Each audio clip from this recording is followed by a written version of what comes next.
The Columbine High School Massacre. Subscribe for more real crime stories. Like, share, and join the discussion below. The hallways echoed with screams. Fire alarms blared as smoke filled the air. Students ran in every direction, their backpacks left behind, books scattered across the floor. The sound of gunshots bounced off the lockers. Pop, pop, pop, each one sending a new wave of panic through Columbine High School. Someone shouted, "They have guns. Run." Inside the library, dozens of terrified students crouched under tables, whispering prayers, trying not to breathe too loudly. Then, the doors burst open. Two boys walked in, dressed in black coats, faces cold and emotionless. One of them shouted, "Let's do this," and fired again. Windows shattered. A computer screen exploded. The smell of gunpowder filled the room. Outside, police cars began to arrive, sirens screaming. Teachers led students out through windows, helping them escape one by one. Some crawled through the grass, hands shaking, while others hid behind cars in the parking lot. No one could believe what was happening. It felt like a nightmare they couldn't wake up from. Then there was silence. For a brief moment, everything stopped. No more gunfire. No more screams. Just a heavy, chilling quiet that made everyone wonder, was it over?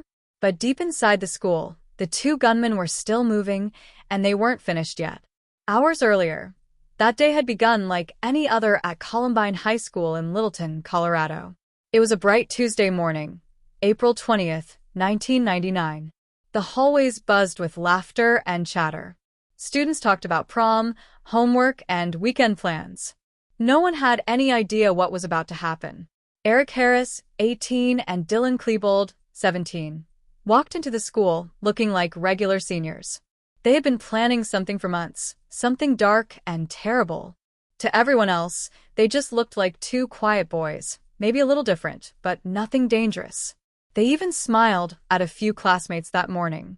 They parked their cars in the student lot, each filled with homemade explosives. They laughed quietly to themselves as they checked their watches. Everything was set. At exactly 11:10 a.m., they were supposed to explode. But the bombs didn't go off. Frustrated but determined, Eric looked at Dylan and said, "Plan B." Inside the cafeteria, students were laughing over pizza and soda. Upstairs, a teacher prepared for her next class. Outside, Eric and Dylan loaded their weapons, guns they had bought illegally months earlier. They were calm, almost too calm. The day had turned from ordinary to deadly in a matter of minutes. At 11:19 a.m., the first shots rang out. A loud crack echoed across the parking lot. Students near the entrance screamed and dropped to the ground. Others ran inside, yelling that someone was shooting. Chaos broke out instantly. Teachers locked doors. Students hid under desks. No one knew where the danger was coming from, only that it was close. Every sound made hearts race faster. And as the police began rushing toward the school, the two gunmen made their way inside, ready to bring terror to every hallway. The next moment would change everything. The doors to the library would soon swing open, and what happened next would become one of the darkest moments in American history. The doors of the library slammed open with a bang that made every heart inside skip a beat. A few students screamed. Others froze in silence, pressing their faces against the cold floor. The two boys stepped inside, Eric Harris and Dylan Klebold, each holding a gun, their black trench coats brushing against overturned chairs and broken glass. Their faces were blank, their eyes empty. Eric shouted, "Anyone with a white hat, stand up." No one moved. Most of the kids wore white hats that day. It was part of a school tradition, but now no one dared to breathe, let alone move.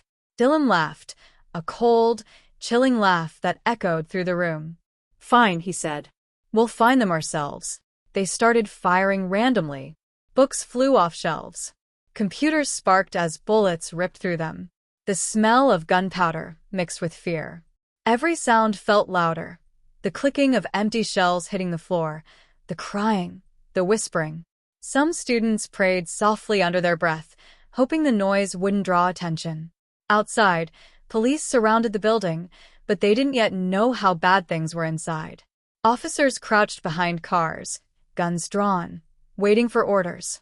Parents began arriving, screaming their children's names. News helicopters circled above, capturing the horror from the sky. The world was watching, but no one could stop what was happening inside. Inside the school, the chaos grew. Fire alarms still screamed from earlier explosions. Smoke drifted down the hallways, making it hard to see. Teachers were leading groups of students toward exits, whispering, "Stay low. Keep quiet." Some made it out safely. Others didn't. In one classroom, a young teacher named Dave Sanders ran through the hallway, waving students into empty rooms. "Go! Move now," he shouted, trying to protect them. But as he turned a corner, he came face to face with one of the gunmen. A single gunshot echoed, and Dave fell. Still, even wounded, he kept crawling, urging students to stay hidden until help arrived. The library continued to shake with noise. Eric and Dylan shouted, asking students if they believed in God, if they liked sports, if they were popular. They mocked their answers, laughing cruelly as they fired again. It didn't make sense. It was pure chaos driven by anger no one could understand. Then, as quickly as it started, the shooting in the library stopped. Eric and Dylan walked toward the hallway again, their footsteps fading into the distance. For a few moments, there was silence, just the faint hum of broken computers and the muffled sobs of those who had survived. But the horror wasn't over. In the cafeteria below, the time bombs Eric and Dylan had planted earlier were still sitting quietly under the tables. Each one filled with nails and gasoline, each one powerful enough to destroy everything around it. A student hiding nearby noticed a faint flicker under one of the tables, smoke, then a spark. His eyes widened as he realized what it was. He whispered, trembling, "Oh no, they're going to blow." The floor rumbled slightly, a low vibration like thunder in the distance. Dust fell from the ceiling tiles. Everyone inside the cafeteria froze. The police outside didn't yet know what was happening, and those inside could only wait. Then came the loudest sound yet, a sudden explosion that shook the ground. The windows shattered, and a wave of smoke poured through the hallways. Screams filled the air once again. The nightmare was far from over. Smoke poured through the hallways, thick and choking. The cafeteria explosion had shaken the entire school, and frightened students screamed from every corner. The walls were blackened with soot, alarms still blaring. Broken glass crunched under the gunmen's boots as they moved through the chaos once more. Eric reloaded his weapon, grinning faintly as if he was proud of the destruction around him. Dylan followed close behind, his hands trembling. "This is it," Eric muttered. "This is what we planned." But even as he said it, something about his voice had changed. It wasn't full of excitement anymore. It was empty, tired. Down the hall, SWAT teams finally made their way inside the building. They moved slowly, scanning each room, their hearts pounding.